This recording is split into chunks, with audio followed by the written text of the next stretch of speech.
Welcome, everybody, to a new podcast, the Bulldozed Cinema, in which each episode we review two movies that play together as a double feature. And with my host is Damien. Damien, how you feeling today? I'm feeling pretty good. I, yeah.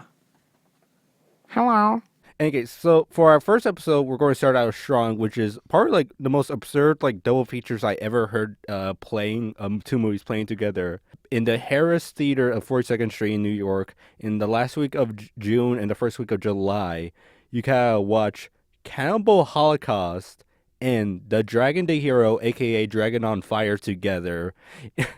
And for as a double feature, Damien, how do you feel about this double feature when I first told you about it? I thought it was pretty good. I remember seeing Cannibal Holocaust a while ago, and then I rewatched it for the thingy. And the other one I'd never heard of before at all. I think like what was it Dragon the Hero? You kind of heard about it a bit because it's a Godfrey Ho movie, of course, but also like was it we watched a little bit of the movie in the interview with Godfrey Ho when we were filming the Ninja Terminator review because right before filming we watched that like Godfrey Ho interview and all that. So I guess you're like a little bit familiar with it. How do you feel like was it one of the most like gruesome movies ever made with like a Dragon Lee Bruceploitation film here? There was more gruesome things that happened with, Asian people, I guess. Oh, Man Behind the Sun. Yeah. Well, like comparing it to Cannibal Holocaust, where they're actually like hurting the animals and all that. That movie was crazy. There's a lot of visual things that were horrible. I was like, damn. So we're going to get into this, the order of this. So firstly, we're going to talk about Cannibal Holocaust. Uh, let's see. I guess let's like start with a story. So the story of the film, it's about a professor going to the Amazon jungle, trying to find this Cannibal tribe in order to recover whatever is left of it of this small documentary crew filled with like young 20-year-olds that went to the jungle to look into this tribe, and then he finds out the cannibals ate them. And the only thing that survived, which is the most unrealistic part in my opinion, the only thing that survived were the film reels. And I'm like, in my opinion, I'm like thinking like if I was like I know a tribe and I didn't know what it was, my first instinct is trying to open it, Yeah. and that was just like I know opening it, which is like destroy all the negative film and all that. But like, unless like was it in the scene where the professor played by Robert Kerman? Do you actually recognize Robert Kerman by any chance? I don't think so, no. Do you remember in Spider-Man, the Sam Raimi films, where Spider-Man is like lowering the cars into the boat, the tugboat? Oh, yeah. Yeah, the tugboat captain is played by Robert Kerman, Oh, dang. and he's also a famous porno actor. He did Debbie Does Dallas and Debbie Does Dallas Part 2, and I think there's like a few other movies I know he did. He's in a movie called Concord 79. That was his first foray with working with the director of Cannibal Holocaust. How do you say his last name? Diodate? Could you pass me that book here? Yes. This is going to be a no visual podcast, but like we have us with here is a Cannibal Holocaust Blu-ray and my Game of Clones Bruceploitation Volume 1 Blu-ray collection. Diodato, okay, Ruggero Diodato, and I have here is his book, Cannibal Holocaust and the Savage Cinema of Ruggero Diodato, a special collector's edition autographed by him and all that, which I found on eBay by chance. But back to the topic, but there's a scene where Robert Kerman, the professor, the actor who's playing the professor, he has like an audio cassette and he's playing like the music back to the cannibals, and they like one of the guys are like, oh, they trust you now because they could see that you're able to trap voices in the little cassette thing and all that. So maybe they hold the film reel sacred. It's like, no, we cannot open the film reels unless something evil will unleash. Sort of like Pandora's box. Yeah.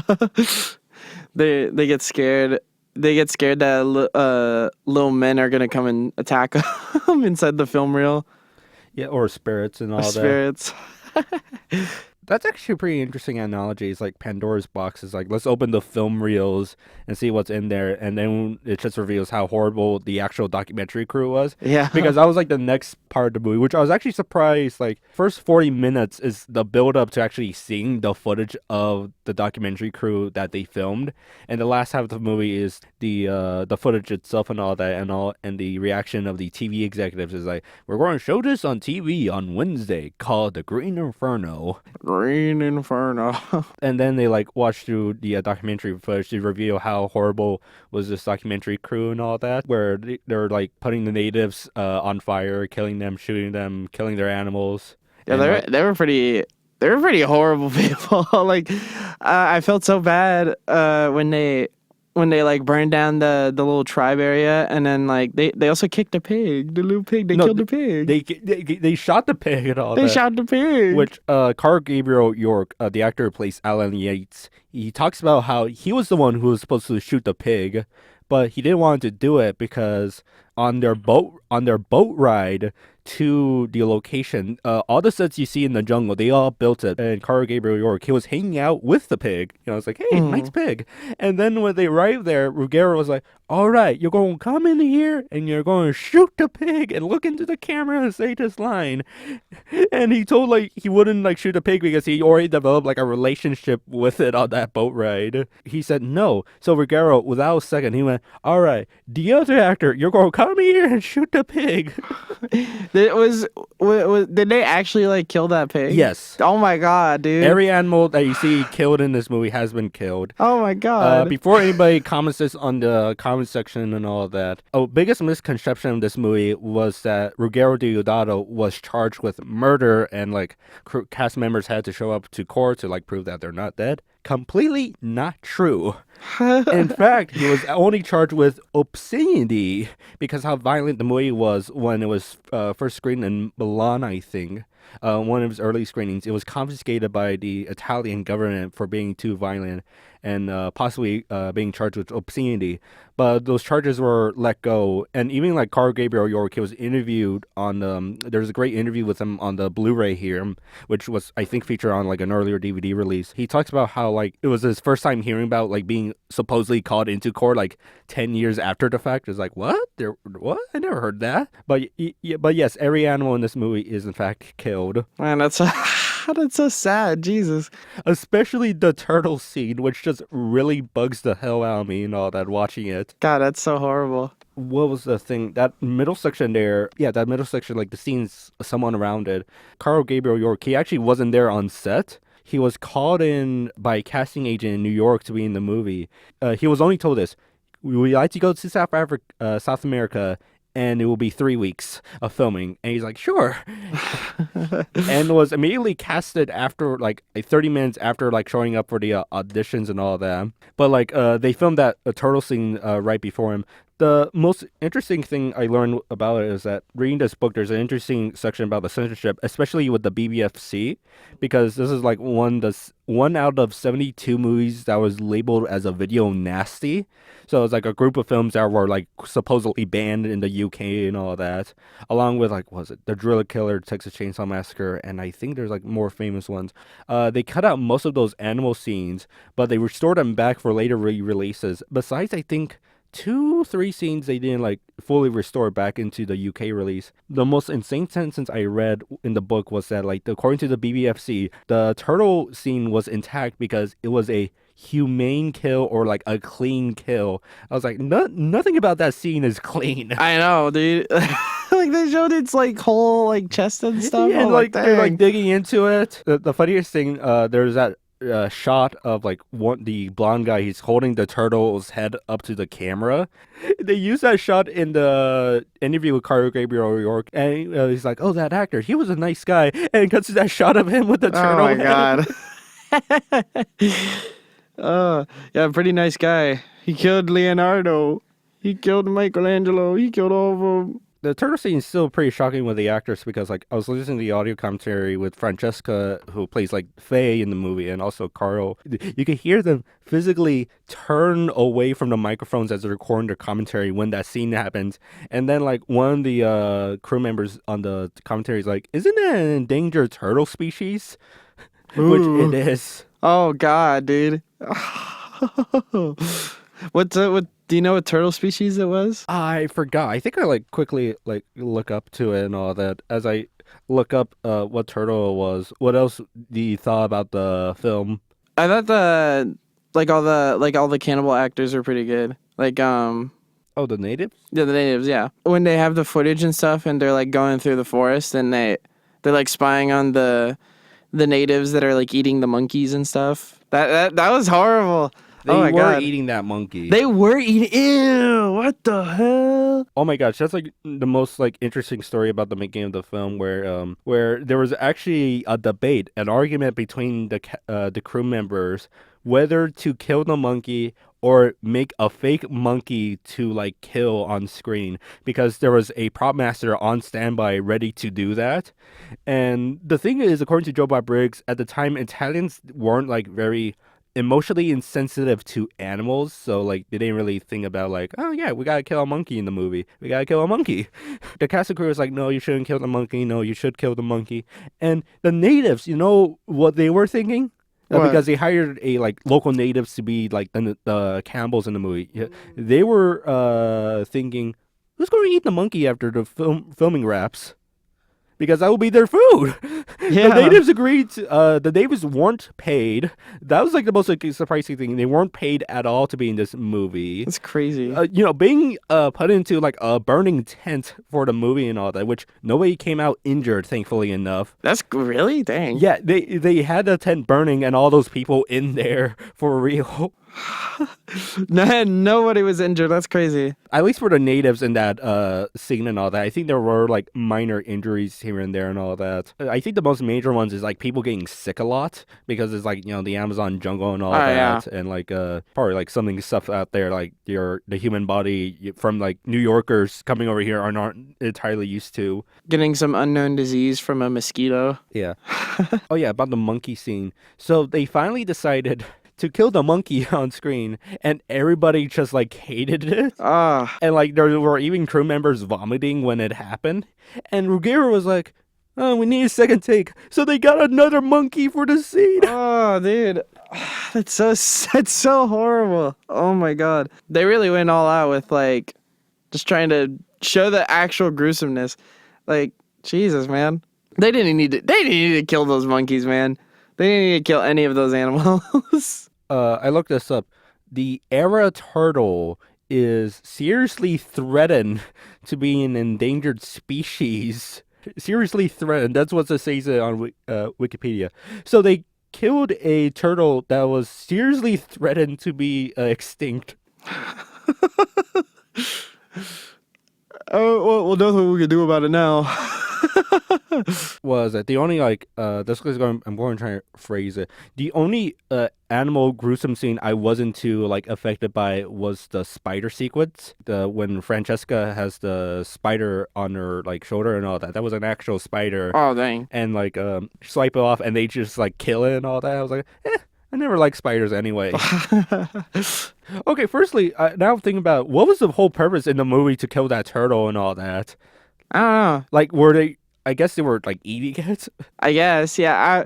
Well, it's like, just show as much like assholeness of those people, I guess, I find that to be like a little bit of a strange thing to do. It kind of reminds me of A Calamity of Snakes, which came out like I think 3 years after Cannibal Holocaust. Calamity of Snakes is like a Taiwanese movie where, to quickly explain the story, so this evil businessman builds a apartment over this snake habitat and kills all the snakes. So we see like the bulldozer killing all those snakes, and for real and all that, which was very disgusting to watch. And it kills snakes in the movies at all. Like there's a scene that they're in a market and they see the guy like skinning a snake for its blood, and it's like a YouTube tutorial because it plays out in full. Whereas like you see here, you split it up here with this knife and you open it up and that's the heart and you get all that juice out of it. You squeeze the snake like this, and in that movie, the snakes do fight back. They actually like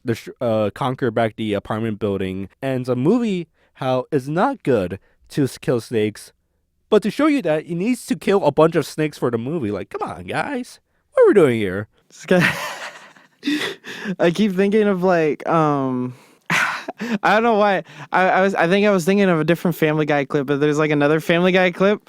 I was thinking of this one because it's not related to this, but it's like the Family Guy clip where Peter like is like he's like he has a forklift and he's trying to take the whale back to the sea, and he stabs the whale with the forklift, and he keeps stabbing and trying to lift it up, and he just like I think he like fully like rips its guts out, and then he just leaves. When they tried to help out. Peter. I'm presuming like you didn't watch the cruelty-free version of the movie then. Yeah. I saw all the cruelty. All of it.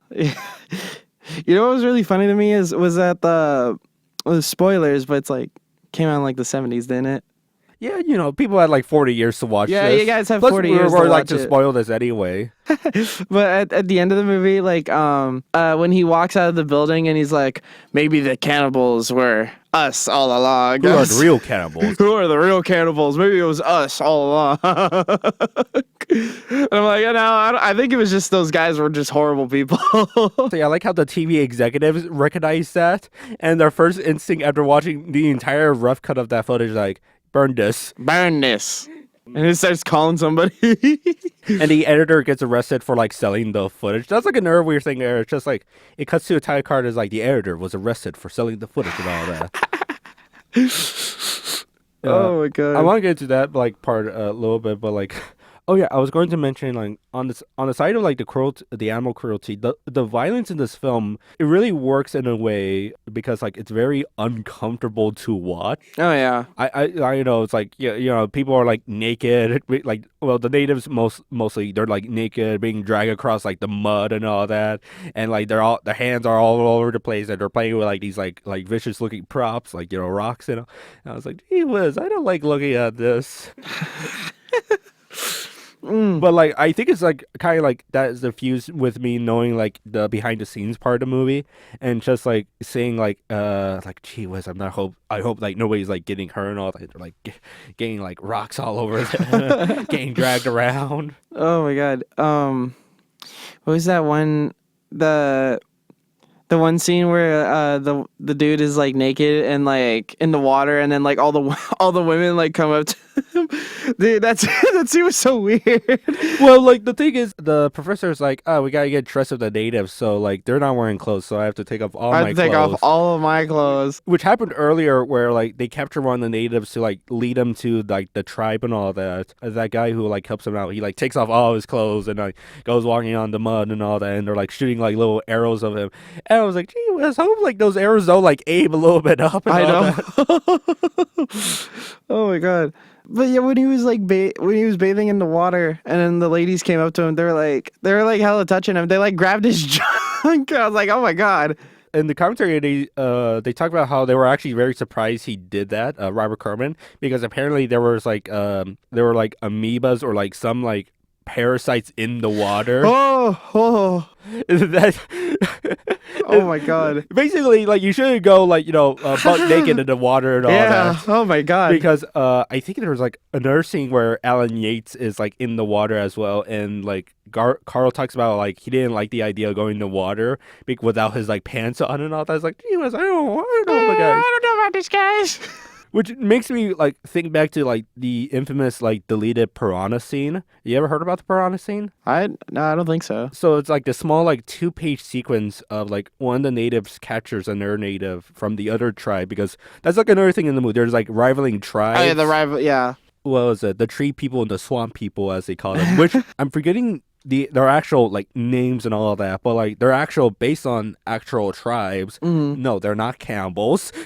And I don't think they act like this all the time. The piranha scene, so they capture one of the natives from the other tribe, and they tie him to a log and dip him in the water to get eaten by piranhas. Oh my god. And his legs get like eaten off and all that. Huh. There's actually 2 photos of this that are like in the Blu-ray and all that, and like spread around online. And there's an article on the Lost Media Wiki. You know about that? Well, I know about the Lost Media Wiki. Yeah. Yeah. There's an article about it, but like it has like a really like low res photo of it, which I guess they probably got that from the Laserdisc release of the movie. I was looking at the Blu-ray. It's like, wait a second. second. This actually has like an HD photo of the movie. How come like nobody on the last media week you wanted to like upload this HD photo of the movie?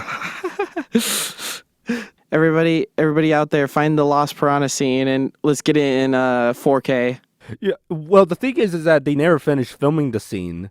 So I don't know if they even have like, the film, like, the outtakes of that scene, because what happened was the underwater camera they had, it didn't really work out. And like it was quote unquote very hard to direct the piranhas. Yeah, I can imagine. It's, as I heard, fish are not the best actors. Do you think like they try like dip a piece of meat in like the water and all that? It's like okay, get fishy, it. Go get it. And like the piranhas is like, what? Do I have to work for that? Oh, for a job? I don't want a job. Do you think this movie could be considered like the first found footage movie? Well, technically, everybody points at it as, I guess so. Most found footage movies that we see more recently, they like pose the film as like the entire movie is the found footage. Yeah. But not like 40 minutes of it is is an actual movie leading up to the footage and all that. I guess a recent example is Shelby Oaks and all that, but nobody got to see that. Yeah.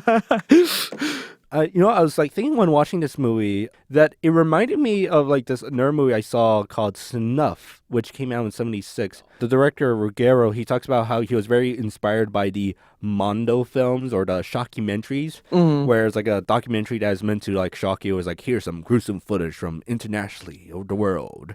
That's like pose itself as a documentary and less of a what we know today as a found footage film and all that. So like when watching Cannibal Holocaust, like I think back to like stuff like Faces of Death or Stuff and all that, where Stuff, it was with mismarketing, it was trying to show itself as like, see footage of like people getting killed, the bloodiest movie ever made, or could only be filmed in South America, but when your life is cheap. And then when you see Snuff, it's like bloodiest movie ever made, more like the most boring movie ever made. No, it's boring.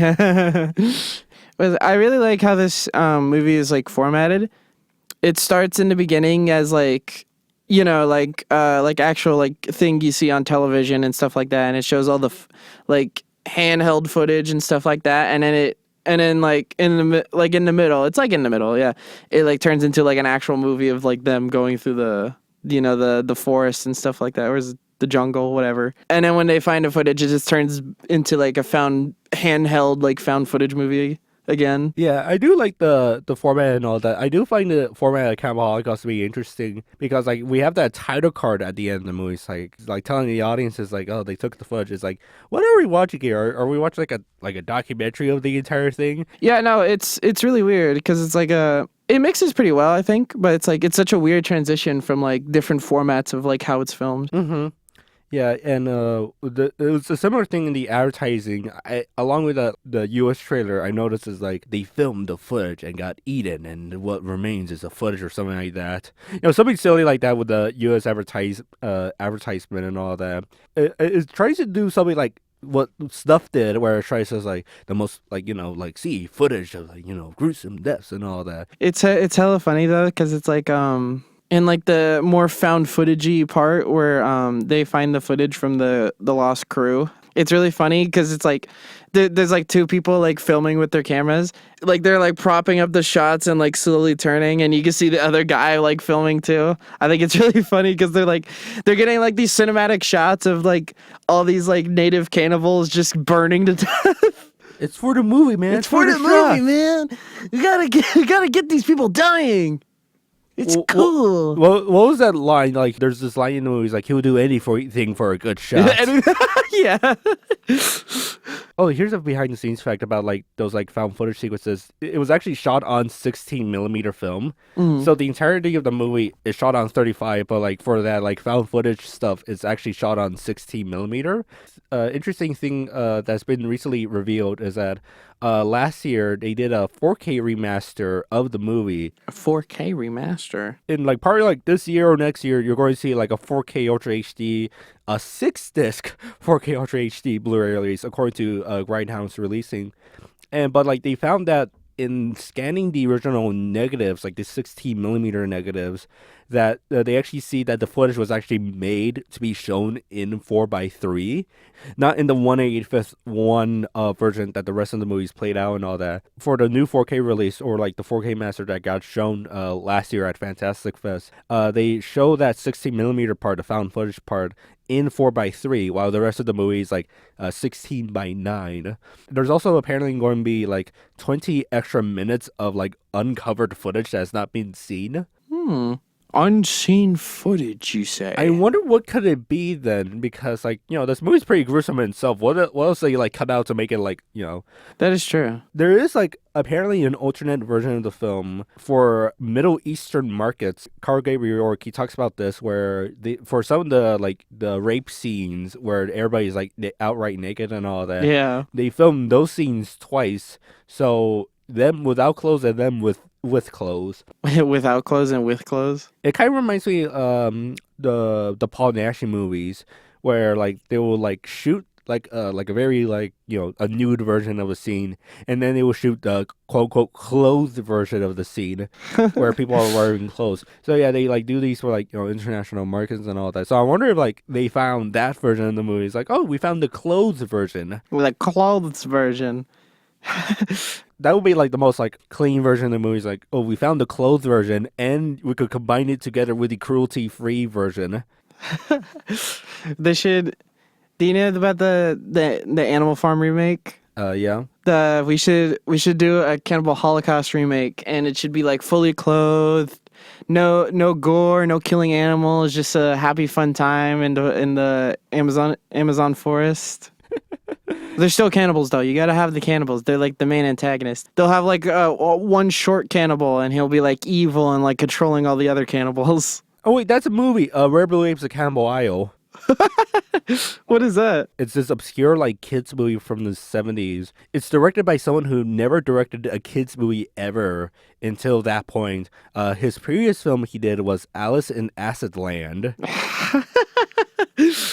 And he did like a Renee Bond movie and all that, which Renee Bond, is like a famous like porno actress and all that. So he did this kids movie called The Rare Blue Apes of Cannibal Isle, also known as Pirates of Cannibal Isle, also known as Captain Quack Quack and the Rare Blue Apes, where it's about this kid who runs away from home with his like pet duck, Mr. Quack Quack. Mr. Quack Quack. They leave on boat, and the kid falls asleep, and he arrives at the Cannibal Isle, controlled by the Swampies, who are these like anamorphic alligator people or crocodile people. I'm not sure. Crocodile people. He's captured along with a rare blue ape and all that, and they're supposedly cannibals and all that because they're going to eat the kid and eat the rare blue ape. But thankfully, Mr. Quack Quack saves the day and lets them go, and it's like then it becomes this like chase movie. The rare blue ape and like the kid and then Mr. Quack Quack. They're like trying to run away from the Swampies as they like chase them around, but like nobody gets like killed in that movie besides like I guess a lizard and all that. Nobody gets killed. Yeah, exactly. There is no message to the movie. It's a kid family friendly movie. We're gonna remake the Cannibal Holocaust today. We're sending out auditions. Well, with Rare Blue Apes, it does have a little off topic. It does have like it's pro British colonization.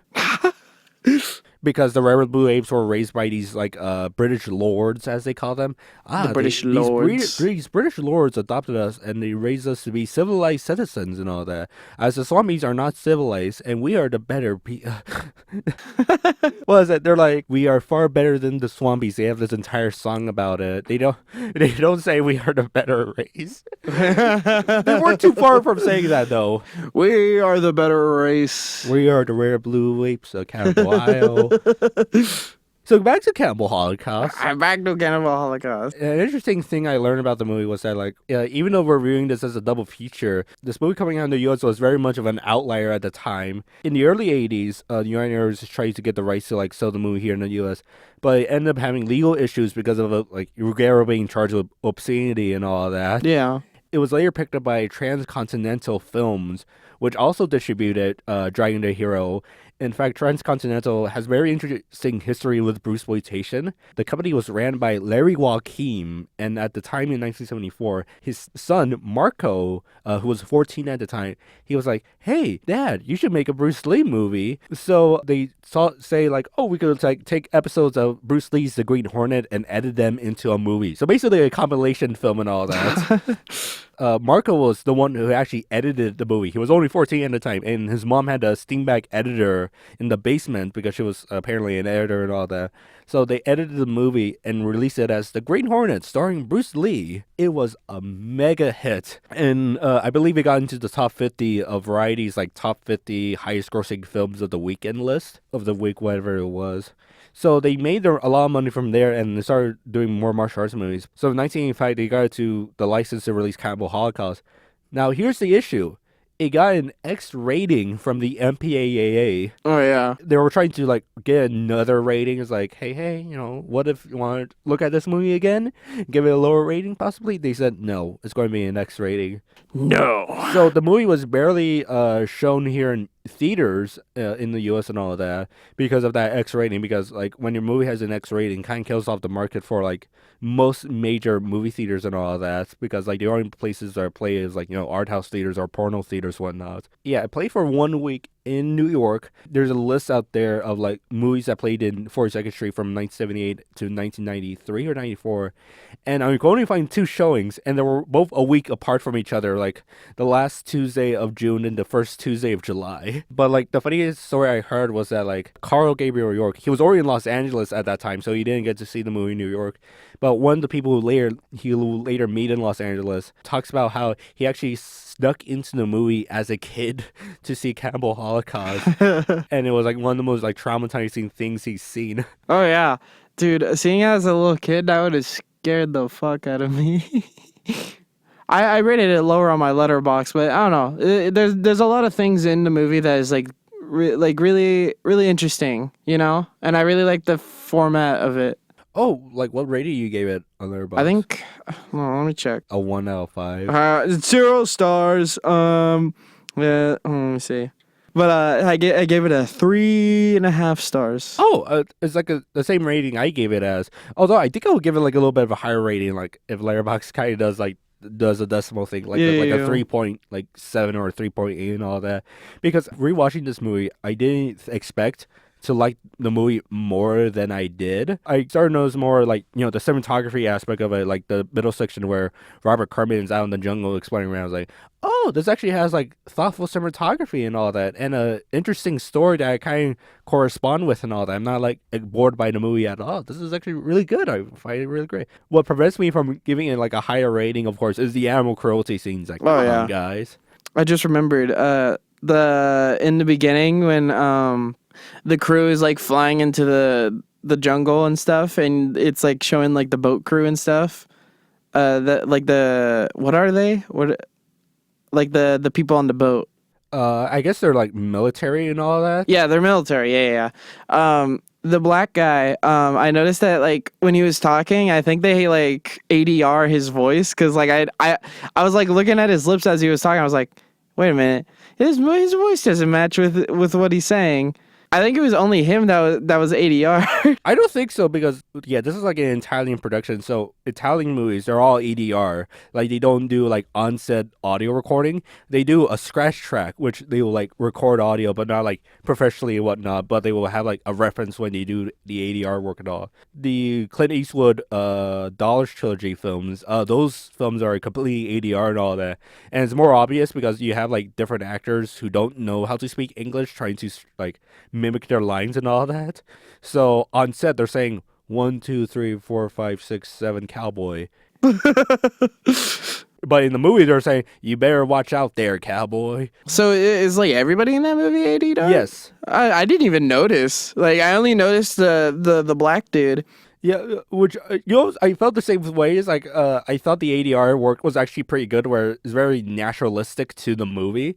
The only, like, not very natural things of the ADR work is, weirdly enough, anytime we get to the news anchor, not the news anchor, the TV executive scenes, like, whenever they're in that board meeting, that's when I start feeling like, oh, this movie is ADR work. I know. It's just like those other actors that Robert Kerman has to, like, deal with and all of that.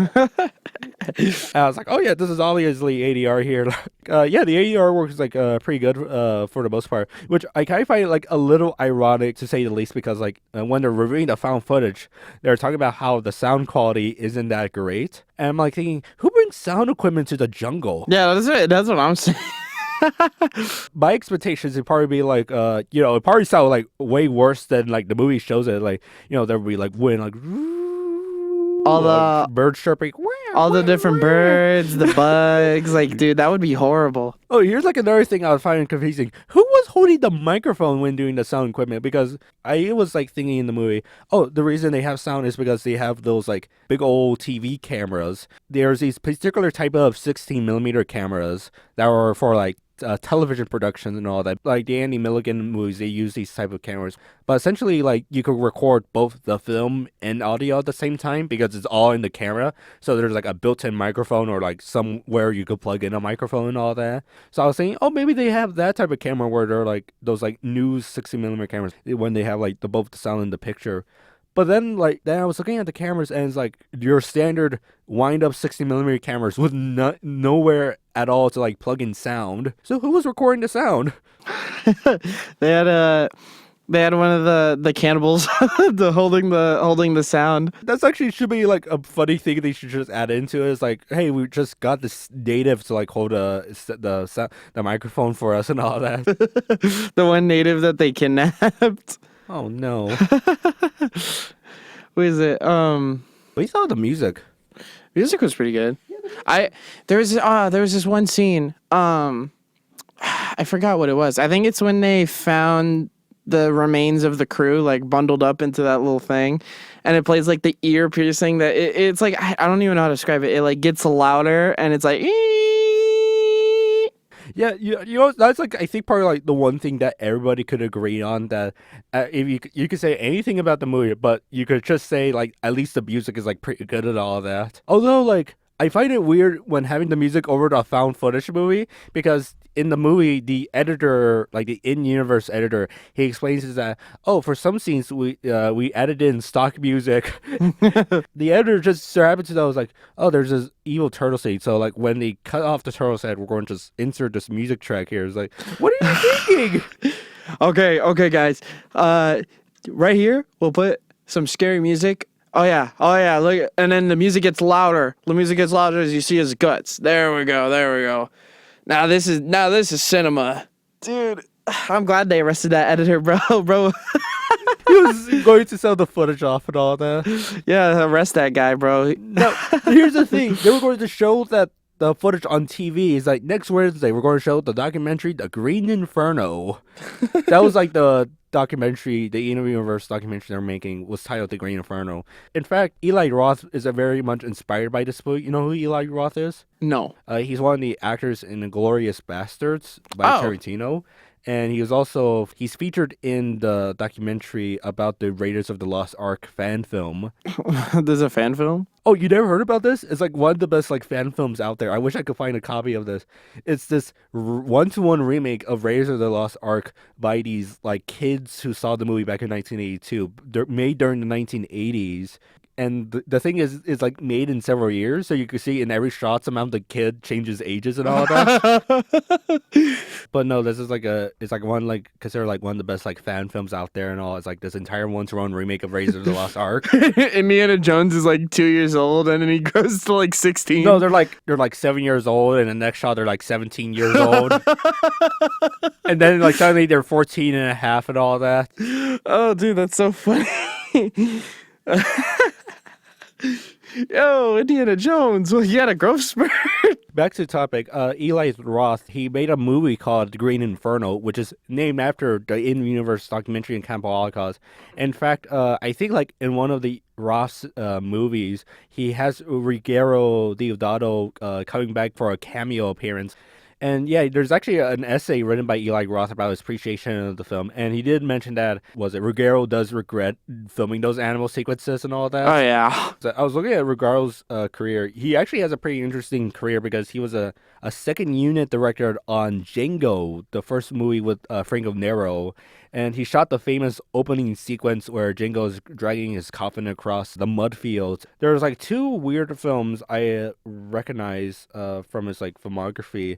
One of them being a superhero movie he did. Ooh, what's your superhero movie? Phenomenal and the Treasure of Tutankhamun. For some reason, the first photo of this is like a bunch of nude women in a bathhouse. Oh yeah. What?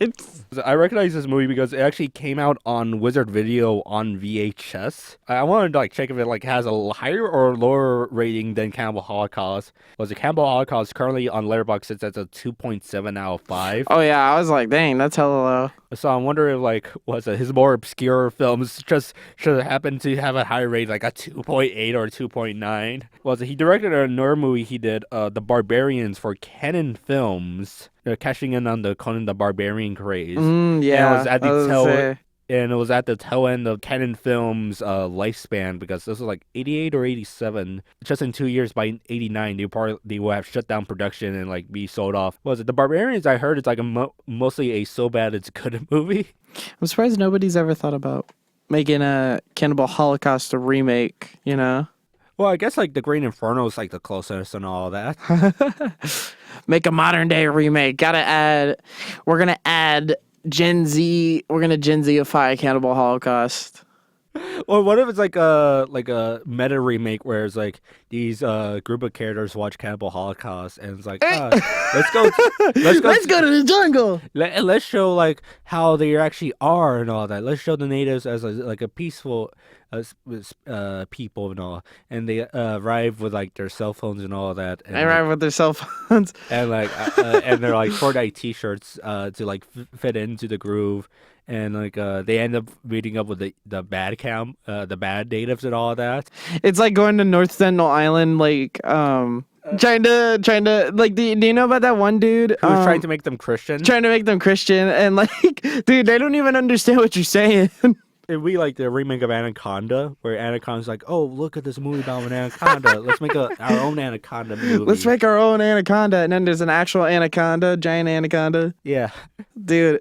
That movie was pretty good. I like that movie. Or what if it's like a combination of the two, and it's like a reboot / sequel where it's like the editor where he has all this violent footage and he wants to make money out of it to send his like, I don't know, 10-year-old to like space camp and all.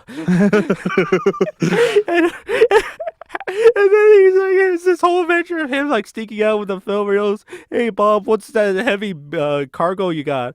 Oh, it's just film trash and all that I'm taking to the dumpster. He walks away with it. He tries to find a buyer. He like meets up like with like porno directors or like porno producers and all that. It's like, hey, we got connections to buy up this footage and all that. And like Hugh Hefner makes a cameo for some reason. And then like the cops caught wind of it, but it's already too late. And he already sold off the footage, and his kid is at space camp. But now is like the kid has like a sad thing, because now he has to send like his like space camp letters to his dad in prison. And that's how the movie ends and all that. It's like, dear dad, space camp was so fun. And it's like final shot is like the dad reading the letter in the prison cell and all that, and looking up to the air, and then say like, gee whiz, all thanks to those Cannibals, and then fades to credits. Dude, better idea. Cannibal Holocaust 3000. They send the cannibals to space, and they go on a space adventure. For some reason that just immediately reminded me of America 3000, another, because it's like Ken Films and all that, and like, you know, that's just been on my mind. What if we get a Cannibal Holocaust prequel and it's from the perspectives of the cannibals, specifically the one who got kidnapped and then they brought back?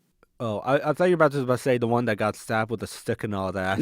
I like how we went this far with this like this podcast so far without mentioning that famous like image of the stick. Yeah. Which I learned, what was it? The actress who was doing that scene, she was actually sitting on like a bike chair and all that, and then had like, you know, the stick sticking up out of her mouth and all that. Oh god. Oh yeah, I was about to say, I thought that was just like a body prop. They like actually tried to like film something like that. That's crazy. Yeah, they actually had like her sitting on the stick, but it's like on a bike seat and all that, so it wasn't actually impaling her. Did they use like prop bones for like a lot of stuff like that? I'm guessing so. They probably use like, you know, the prop bones and all that. Besides the animal bones, of course. Yeah, they I know they like skinned an animal before shooting that scene. Hey guys, we need some animal bones. Oh, I got the prop master's like, oh, I got some fake bones right here. No, let's skin that monkey. It calls back to like, was it Faces of Death? That famous like monkey scene where like in the scene they supposedly like smashed this monkey's skull with like these little hammers and all that. Jesus. But the thing is that they actually they filmed a shot of the like a close up of the monkey in the little cage, and they're like, cut it, all right. Put the monkey back in its own cage. Now bring in this prop monkey head with cauliflower in it. Was it? I like how Faces of Death is like considered the most gruesome movie ever. You make sure your parents are not in the room when watching the movie. Then like you have Cannibal Holocaust with the actual animal deaths and all that, and like Faces of Death having most of its stuff in the movie staged besides like archival footage of the animals. Yeah, it's so horrible. So moving on from Cannibal Holocaust, we get to its second feature, which I wonder how the crowd at 42nd Street reacted to. Is like, oh, we just got back from Cannibal Holocaust. And then suddenly we whipped into centuries ago. The lynching priest taught the all-powerful Shaolin fist technique. You watched this movie right before we hit record and all that. Could you describe the story of it? A guy beats up another guy who's in a wheelchair, and he has white stuff all over his face, and he's like really, really evil, and he sounds like Skeletor. I like that detail. I was like, oh yeah, he does sound kind of like Skeletor. He sexually assaults a lady while he's eating whatever he's eating. I don't know what he was eating. Like some lizard stuff. Some lizard. Lizard shit. The story of the film, it's about like there's these two fighting techniques and all that, and these rivaling families and all. My favorite title card: 20 years later, the next generation, where we have one family, John Liu, and then Tino Wong. Basically, they like fight against each other and all that until they realize who the true villains are: Philip Ko and that weird guy, Mad Dog. That weird guy, Mad Dog. And Dragon Lee is also there to help out, and there's some like crime organization as well with a bunch of white people. Featuring Alexander Grand. Most of people know him for his work in the Bruceploitation films because his first acting role was playing one of the cops that shoots Bruce Lee in Fists of Fury. The funniest thing about him being in this movie was apparently, according to Godfrey Ho, he apparently just saw Alexander at a gym that he was going to, and they just started hitting it off and all that with conversations like, oh, Alexander, you want to be in my movie? You want to be in my movie? Okay, let me finish this rap. So, yeah, what do you think of the movie? I thought it was pretty good. It was really goofy. Like the what, I don't even know what the sounds are whenever they like do their little poses or like hit each other. It's like the iconic like martial arts sound effects and all that. Yeah. I heard like someone describe it as like wood hitting leather. Yeah. Some of the voices were like really funny. There was the one fat guy, and like they did like a Patrick Star kind of voice, like, hey, I don't even know what kind of voice he was. It was like a Patrick voice. I already know, like, because I was watching something and it's like, hey, that's shooting and all that. Can you pass me those plates? Pass me those plates. But we watched the English dub for context for anybody and all that. I did skim a bit through the Mandarin version of the movie, which is not available on the Blu-ray release. Unfortunately, you have to buy the old like Crash Cinema DVD release. But like skimming through the Mandarin version, I noticed that there's actually a lot more dialogue in the Mandarin version that they just made like a lot shorter and all that, and in the English dub. So in the Mandarin version, there will be a character who has like 3 lines of dialogue, but in the English dub, it's only like 1 line of dialogue, and they got away with it because like half of the scene is like the character facing away from the camera until he like turns over to look like his face revealing towards the camera. I did find it funny that like Philip Cole's and Dragon Lee's voice actor sound like they were the same person, but like they just slightly changed their voice a bit, but it's not even that much and all that. Was it the guy who got his wiener bit off by the dog? Mad Dog. Dude. That was so funny. It's obviously like some sausage that they gave the dog. Like they're carrying and all that, and they're like, okay, bite it.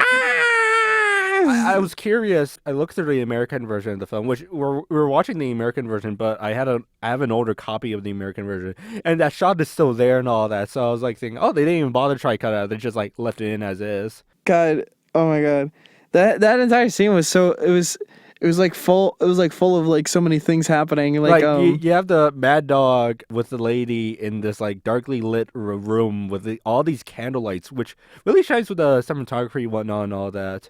And then like he's like sexually assaulting her. He's like caressing her ass, and it's like they keep going back to it. Like I would get like one shot, but like they keep going back to back to back to back. And I'm like, dude, like he's like making the outline prominent. I'm like, what is he doing? Why are you doing that so much, man? I heard an interesting thing. The cinematography of the movie is actually a pretty standout moment for me. I watched a bit of Zen Kwan Do Strikes Back in Paris. Looking at these filmographies of the people who worked on this film, they all like sort of overlap with each other. With John Liu especially, because like John Liu, he will use the cinematographer of this film. Yao Ki, he will use the cinematographer of this film for his like later films and all that, including Zen Kwan Do Strikes Back in Paris. And in that movie, the cinematography is like it's very like decent. It's like just like put the camera there and film the stuff and all that. But there's actually some intentionality in terms of the lighting and how the camera is positioned and like the angles that they have. So my point is that John Liu is a pretty bad director, and Godfrey Ho is actually pretty good at his at directing a movie here. Yeah, Ki was also like he was working at Shaw Brothers. He worked there during the 70s. Films such as Street Gangs of Hong Kong, Bamboo House of Dolls, Killer Snakes, Virgins of the Seven Seas. We're going to like eventually watch that movie. We're going to watch that. It's on the list of like potential episodes we could do. Virgins of the Seven Seas, also known as The Bod Squad, also known as Enter the Seven Virgins. Enter the Seven Virgins. Which I have to do a recount if there were actually 7 of them. Yeah. But I need an accurate number of virgins. Colors on Wheels, of course, which just got a Blu-ray release, which now I have to like order. But Zen Kwan Do Strikes Back in Paris and Dragon Blood is like 2 movies with John Liu that he worked on. Yao Ki has a really great cinematography work on like, you know, the Bod Squad in this movie.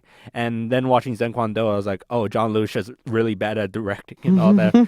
Where he's like, yeah, just put the camera there and we'll film this shot and we'll film that shot. And all that. I guess we'll just film this shot. Just put it right there. Which makes Godfrey Ho like really shine with this film and all that, because like people say like Godfrey Ho is a bad director, haven't seen this movie and all that. I disagree with that, because like this movie like really shows like Godfrey Ho what he's capable of doing besides the ninja movies, whatnot and all that. How do you felt that like this compares to Ninja Terminator? I don't know. Honestly, I think I like Ninja Terminator more. Really? Yeah. I don't know. That one was kind of funny.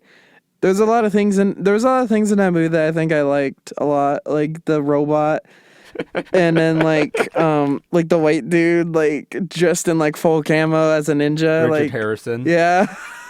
I thought it was really funny, and then what else was in there? There was like Garfield phone. The Garfield phone.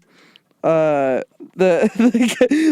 hired a guy to have like a whole bomb set up. Oh, you had the Korean part of the film. Yeah. Yeah, but I feel like Dragon the Hero is like really buried because it shows like what Godfrey Ho was able to do.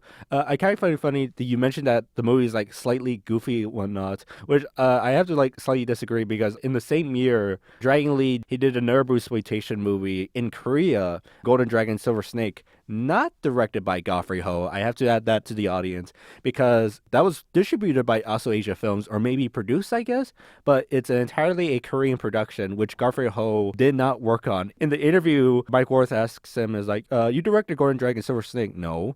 Have you seen it? No. So his name is plastered there because they needed like an English-friendly name for international markets. So they just slapped his name on Golden Dragon Silver Snake. But with that movie, has more comedic tone and all that. But like this one is like a little bit more serious, like Dragon Lee in Dragon on Fire, as the trailer puts it. Here's a would you rather. You ready? What?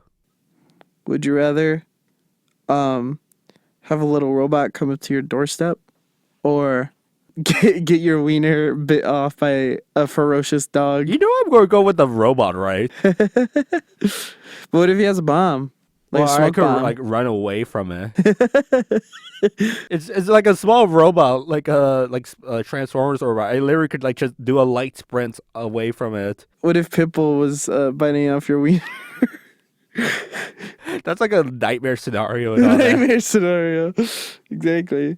But no, Pimple, my dog, he's not that bad of a dog. I don't know. I seen the demon in his eyes. He's definitely gonna do something. He's gonna snap one day. You give him the wrong food, he's gonna bite you. Back to the topic of the movie and all of that. What was the other goofy parts? The quote unquote goofy parts you saw in the movie? I'm trying to remember. There is a lot of comedic scenes. Like was it when we get the introduction of Dragon Lee? We get into like the market and all of that. This old lady is trying to buy like a wind chime, and she looks like she's in her 50s. It's like, oh, I'm gonna get pregnant with this wind chime. And all that. The end fight scene was pretty cool. Oh yeah, the final like battle and all the last 13 minutes of the film was really like awesome and all that, where we have Tio Wong, John Liu fighting against Philip Ko and like Dragon Lee, someone making his like appearance and all of that. Oh my god! Imagine how much it hurt, like standing on his hands. Oh yeah, trying to make him go unbalanced, and it, like just stomping on his hands. I could. I wonder if like they actually had Philip Ko on his hands, or like they had some like I don't know, like Philip Ko was on something off screen where he's like just like his feet are like hovering over his hands. I was thinking like maybe he had like spear hands. Like, have you seen the video of like the guy trying to give himself spear hands like he's a Viltrumite from Invincible? No, I haven't. There's I don't know if it's like on Instagram or TikTok, but like this guy, he's like been training his hands for like weeks and like months and stuff. He'll like shove his hands into like a bucket of like dirt or something like that, or like sand. Oh, okay, I get it. You see that in martial arts movies and all that, where like in Five Fingers Death and Chinese boxer and like one arm boxer, is that they have like a pot with like burning rocks, or like they just like dip their hands in there to try and make their like pain tolerance more higher. Yeah, exactly. It's like he's like literally making his hands like and like he's actually making progress too. Like his hands like are like super girthy now, and like he just like spears into the bucket. And like he has like some rock substance, and he like rubs it on his hands, and he's just going like that. They trained that particularly for that Philip Ko scene. Exactly. He had to go through a strict training routine to make sure they could stand on his hands. With the final battle, I made you watch the English export version of the last 13 minutes. We cut to Dragon Lee, and like we finish off there, and we don't come to him back. Mm-hmm. In the U.S. version, they tried to elongate Dragon Lee's appearance by splitting that scene of him fighting against Mad Dog into like two more sections. So like there's like these sudden jump cuts as you're watching the fight and all of that of like Philip Ko, Tio Wong, and John Liu going back to Dragon Lee fighting against like Mad Dog for like a solid 30 seconds and all of that. The most egregious edit is like in the end, they kick down Philip Ko and he spits out that weird milk out of his milk. And it cuts to Dragon Lee doing the final blow. Then it cuts back to John and Tino Wong doing the final blow against Philip Ko and all that. But they don't even try like merge the music together to try like make the cuts flow. In the international version, it actually has like much more better editing for that sequence. I don't watch a lot of these like kung fu, just like kind of movies, but like I watch a lot of stuff like parodying those stuff, like parodying those movies, like Black Dynamite. I love Black Dynamite. Oh my god, I was watching it recently, and like it's just it's so funny that like it like mimics a lot of the stuff in those movies, like especially with like his like. Their kind of catchphrases whenever they do like a move, like like stuff like that. Like Black Dynamite goes Zoe, Zoe, Zoe. I just feel like watching this movie where it's actually done to be more genuine and all that. I think it's pretty good. Genuineness is pretty good. It's crazy. It's crazy them just doing all those backflips and stuff like constantly. I noticed that they do like reverse cinematography in a few sequences where they like reverse the footage and Oh all yeah, that. they reverse the footage a lot. Yeah. There's this one scene where like Philip Coe and John Liu, they jump on top of a hill. They filmed the shot of them jumping off the hill then landing on the ground. But this one it looks like but they reverse it, so it looks like they're jumping off the ground then to the hill itself. Their leg control is crazy. Like they, like whenever they do like high kicks and then like grab each other's feet and stuff like that. Oh yeah. John Liu, he was known for his like kicking style. There's like a phrase was like northern fists, southern kicks, where the north side of martial arts films in Asia at least they were teaching about punching more, but the south side it was all about kicking, and John Liu wanted to be really good at kicking.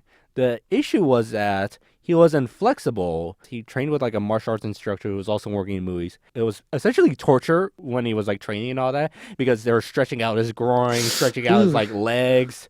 So now he could do like these like kicks where it's like his foot is over his head and all of that. Yeah. John Liu is a pretty impressive kicker and all that. Besides being a bad director. I like their costumes and stuff. All the people in the movie. Do like the costumes as well. It seems like the movie takes place like the earliest 20th century and all that. Yeah. So everybody has like those early like Asian 20th century clothing. But then you have like Dragon Lee and it's like more modern like Bruce Lee get up and all that. And you see the red hand railing on the stairs. Oh yeah, the red hand. After the Bolo Young fight. Yeah. With Bolo Young, who plays like the giant that the guy has to fight against and all that. I think it's like the first fight scene after the opening credits. In the Mandarin version, his name is King Kong. King Kong. The funny thing about Dragon Lee's inclusion being in the movie was that like apparently he was a last minute rendition. So how the movie was like made was that like I think they had the script and the set of actors that they wanted. So like John Liu, Philip Coe, but then they added in Dragon Lee to like make the movie more marketable. So in the marketing, it says, "See the way of Bruce Lee in the Dragon Day Hero," and they pre-sold the movie to international markets with that cast, crew, and title. So they basically had the money and ready to distribute it even before they even made the movie. So how do you feel like Dragon Lee's conclusion in the movie and all that? I think it's pretty good. Dragon Lee's the protagonist, right? Yeah. The guy in the white shirt who acts like Bruce Lee. Yeah. I think it's pretty good. Was in the final scene when he rips off his shirt? Oh yeah, Mad Dog like rips off his shirt and all that. Like he like does he bite it off trying to bite him on the chest? No, he tries to like rip it off and then bite him on the chest. Yeah, and then like Dragon Lee pushes him away, but he's already holding on to his shirt. He's like, shoo. That's so funny. Is it why does he have the white stuff on his face? I'm not sure. It does get like whiter in like. Does it get whiter? Yeah, when he gets more mad. Because like in the opening, is like his hair is mostly like black. As the movie progresses, it gets grayer and grayer and grayer.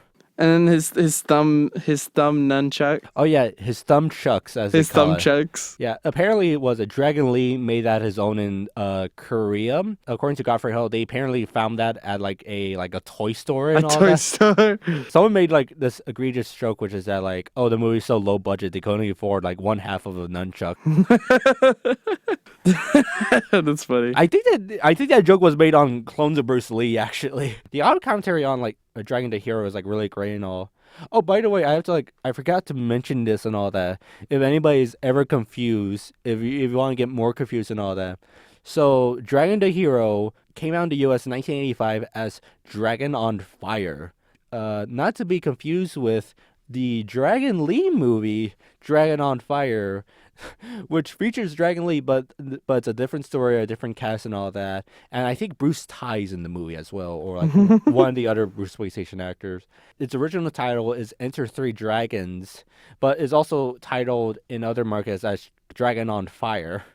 So if you ever want to get more confused about like, these movies getting different titles and all that, Yeah, I find this Dragging the Hero to be interesting because like it came in at the late end of the Bruceploitation era.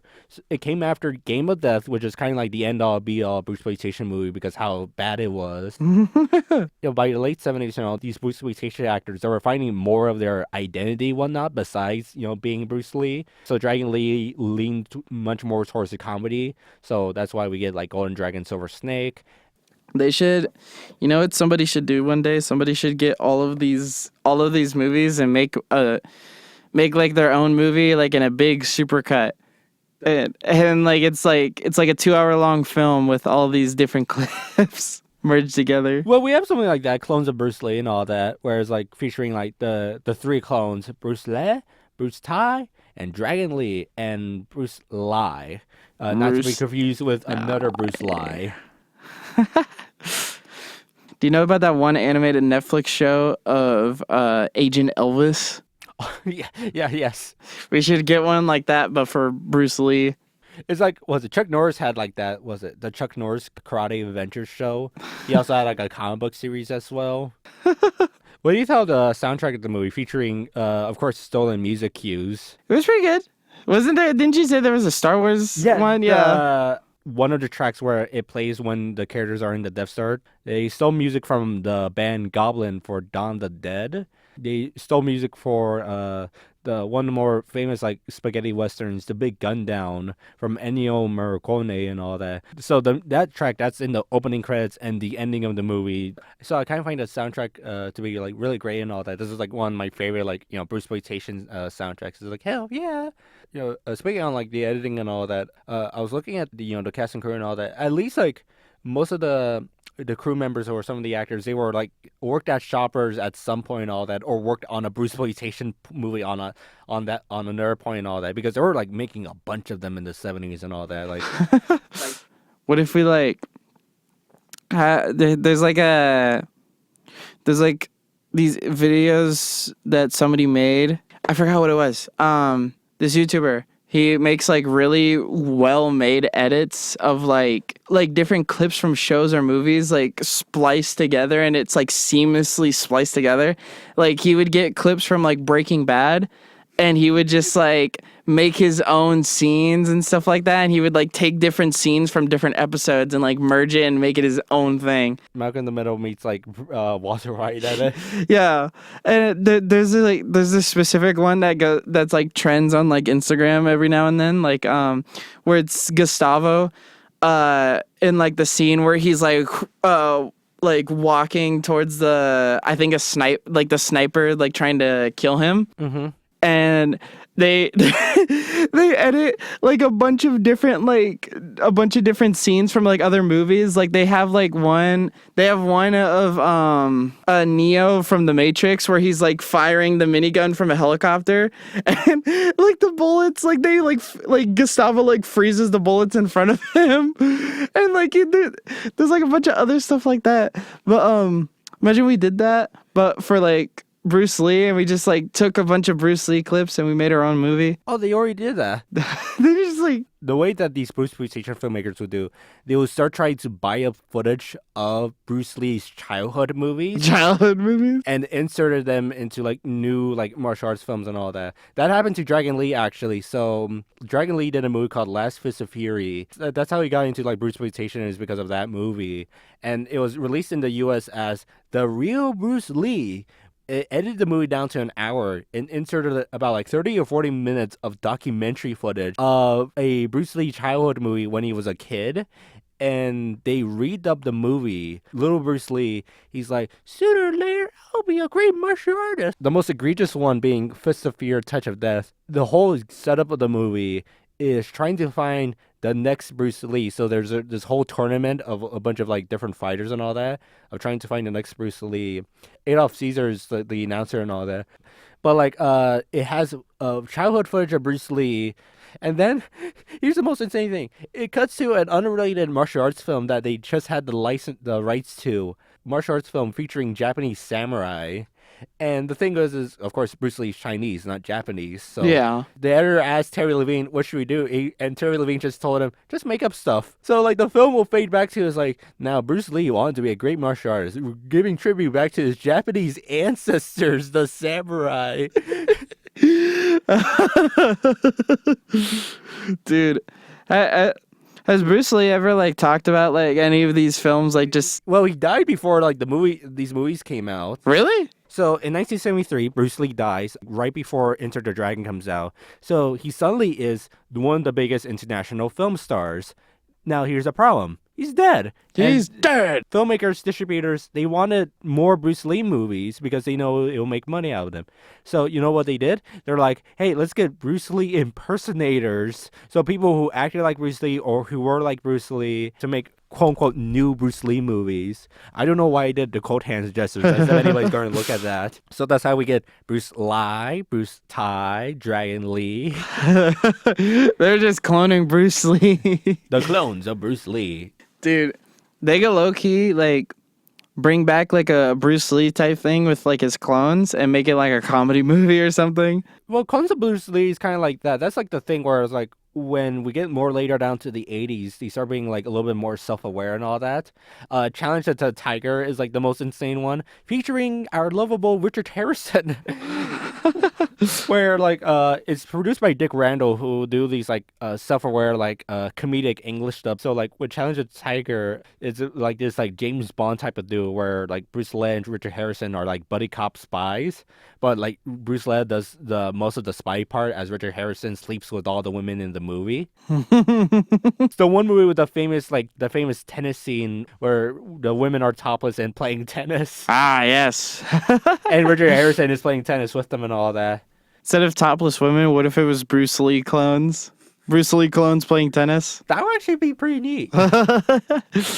There's Speaking on like legal issues, the Bruce Lee estate actually did try, in fact, like sue these filmmakers and all that. Andre Morgan, who was like one of the producers of Golden Harvest, the studios that helped popularize Bruce Lee, he talks about how he went to the highest, like most expensive law firms in the world, or like like something like that, and like had the highest the board meetings with the highest members of the Golden Harvest, trying to find the most expensive, the most expensive and most skilled law firms, and all of them said, you cannot stop these movies. Bruce Lee and Bruce Lee are not the same people. It's the you ever heard about that Microsoft lawsuit because of a kid named had a similar name to it? my kid named Microsoft. Was it Mike and Microsoft? I actually want to like search this up and all that, but basically. You basically can't sue somebody because they had a similar name. Oh my god, never mind. Hold on, that reminds me of a joke. It's there's like this joke post that I kind of fell for because I'm stupid. And I remember I talked to my friend about this. It was like, did you know the creator of Roblox is actually Did you know that Roblox is actually based off a true story? There's a man named Robert Locks Robert Locks and he founded like Roblox and he named it after himself. I don't know why I fell for that. I'm so dumb. I love names. I love names that are similar to like brands or whatever. Because it's like, dude, how do you even have a name like that? Oh my gosh. So Microsoft sued a kid named Mike Rowe. Mike Rowe. Because he had a website. It sounded like Microsoft. So Mike Rowesoft. Mike Rowesoft. They sued and all that to take back his website and all. But then it got so much bad press that Microsoft dropped the lawsuit and just invited the kid over to their headquarters. It's like, here's a free Xbox. Here's a free Xbox. That's so funny. So basically, it's like that with these Bruceploitation movies. They can't sue for someone being named Bruce Lee or Bruce Tai and all that. Apparently hurted the brand and caused emotional distress with the family and all that, because I feel for them and all that. Imagine your husband or your dad, he just died, and suddenly there's a bunch of these movies of people pretending to be your dad and all that. Pretending to be your dad and then like banking off his likeness too. Yes, they will later kind of do with Game of Death, of course, when Robert Klaus came in to like do his edit, which in that movie it features the funeral footage of Bruce Lee yet again. It's crazy to me too that how like I think Bruce Lee is like the only person to like ever be impersonated that much other than Elvis. Yes, I really I want to make a good argument. I don't know how to like where to start and all that. That Bruce Lee is probably the most famous person in the world because no other actor has an entire subgenre to their name. For real. You know, it's crazy. Like Michael Jackson has a lot of impersonators, but I don't see that much of them other than like Elvis or like Bruce Lee and stuff. Yeah, you don't see much of Michael Jackson impersonators, but you could probably say that with like a lot like celebrities and all that. It's just like Elvis and Bruce Lee hand in hand. Dude, that's a movie idea. Elvis and Bruce Lee clone like go on an adventure or something. That'll be like our new movie is Elvis and Bruce and all that. That'll be honestly, I think we can actually do that. That'll be a pretty fun idea. Yeah, we're just gonna figure out like who's going to play who and all that. We're gonna set up a casting call right now. If you look like Bruce Lee, audition. If you look like Elvis, audition. You have to sing as well. If you have to be able to sing like Elvis too. Which is kind of funny, like when they were casting these films, they will literally go to like these martial arts schools and all that and try to like find these people just like so happen to have like the Bruce Lee haircut and all that, or like from a distance look like Bruce Lee and all that. You look like Bruce Lee. Because that was like another thing, that's like another element to like these Bruceploitation movies is like the racism about it. Oh yeah. Mostly like these movies were geared for international markets, not locally like in Hong Kong and all that, because then like someone in Hong Kong could immediately tell that's not Bruce Lee. Oh yeah. But like, you know, in like America and whatnot, or like in international markets, it's hard to tell between a Korean person or a Chinese person or a Japanese person. So, you know, just like slap that Bruce Lee name on them, give them that haircut, give them like big sunglasses, and there you go. Exactly, yeah. But would that mean like it's just like those Hong Kong producers and Taiwanese producers, do they just think like all Americans are just like racist like that way? 100%, dude. Like they get hella get away with it. Like, yeah, these guys are racist as shit. Like they won't tell the difference. Which is interesting, like how Dragon Day Hero actually has a Mandarin version of the film, because these movies usually don't get sold locally in the Hong Kong or Taiwanese markets and all that. Dragon Day Hero to have its own like Mandarin track, which is pretty rare for the most part, which made me disappointed that it didn't appear on the Blu-ray set and all that. But I heard like I think licensing issues prevented that apparently. Apparently true, because like the U.S. version, the copyright on the Blu-ray, it's Transcontinental Films, because Marco Joaquim, the son of Larry Joaquim and all that, he actually still owns the rights to some of these like Bruceploitation films and whatnot, and still has like a warehouse with all these negatives. I forgot to mention a funny fact about Cannibal Holocaust, because we're so like they're so like both double features and all that. I forgot to mention how like when they made the U.S. poster for the Cannibal Holocaust, the MPAA or whatever had an issue with the poster because it apparently featured a slight bit of nudity, particularly one nipple being shown. So according to Marco, he had to like come back home and like with a Sharpie try to mark off that like nipple and all that, because they already printed like 1,000 or 100 or so posters. But like I guess like they didn't have like an issue with the ratings board when they did Dragon on Hero and all that. The dog getting the penis scene was very too quick for anybody to notice. This fucking kid runs away with the sausage. Michael Worth in the audio commentary, he talks with Godfrey Ho, and they talk about how they just so happened to know someone who owned a German Shepherd that they could use in the movie. I was about to say, like, they had a German Shepherd. Where'd they get that German Shepherd from? They just knew somebody who owned one. Do you think the dog was happy biting off that wiener? Well, yeah, especially in the context of this playing as a double feature with, like, Cannibal Holocaust. Now the animals take revenge. The animals take revenge. Well, I guess that wraps up for this pretty long episode of our first episode of the Bulldozed Cinema, where we watch Cannibal Holocaust and The Dragon Day Hero. Now we have to figure out what's the next movie we're figuring out and all that. We probably figured that out off camera. Let's see. So how do you feel about like this first episode of a new podcast that we hopefully will like keep progressive, like have a very constant upload schedule of? I feel pretty good about it. Everybody should feel good about it. This is a very good podcast. We're the best podcast. We're the next Joe Rogan. You ever had the Flying Dutchman? Jamie, pull that up. What's the Flying Dutchman? The Flying Dutchman. Doing a podcast was like an idea that I had like for a few years and all that. No, before anybody comes, the Acevedo video show that I ran from like 2020 to 2022 or 2023, I forgot like when was the last episode and all that, was not a podcast. It was a video web show. Because like when I did that, anytime I just describe it to my cousins, Cello and Leo, they're like, "Oh, it's a podcast." No, it's not a podcast. But this is this is a podcast we're doing and all that. Exactly. Double features.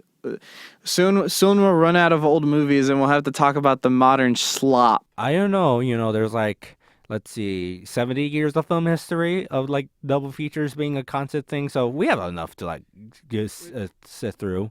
But yeah, I'm feeling pretty awesome about this, and hope and I'll be interested in the feedback if anybody wants to like pitch into that, because this is a new thing and all that.